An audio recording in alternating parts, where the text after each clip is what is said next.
Hello sa tanan, ako lang ipakita ninyo kung unsaon pagpadaghan ang inyong raspberry nga plants pinaagi sa tanang yang nga raspberry nga nanurok gikan sa mga gamot sa old nga raspberry cane. Ana siya, mao na siya, ako ra nang gipang ibot din ha kay kinahanglan pud ni siya ato ang pruning or kanang kinahanglan pamuhaon ng uban aron dili siya magdasok niya na maayo ang airflow. Ako ra nang ibalin siya ning bag-o nga berry patch kanang gitabira ni siya og bird netting, sus maglaway na gyud ang mga bird ani pumamunga na ni sila.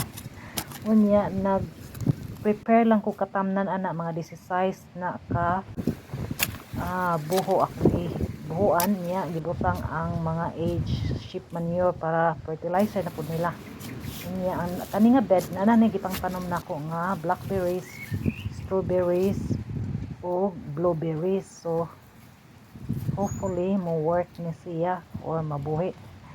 Pero gibubuan ni nako pag humanak ko og tanom sa tanan, wala nako na videohan dire kay udto naman gud kayo, init na niya, di na kayo maayo ang kuha sa video. Salamat sa pagtan-aw.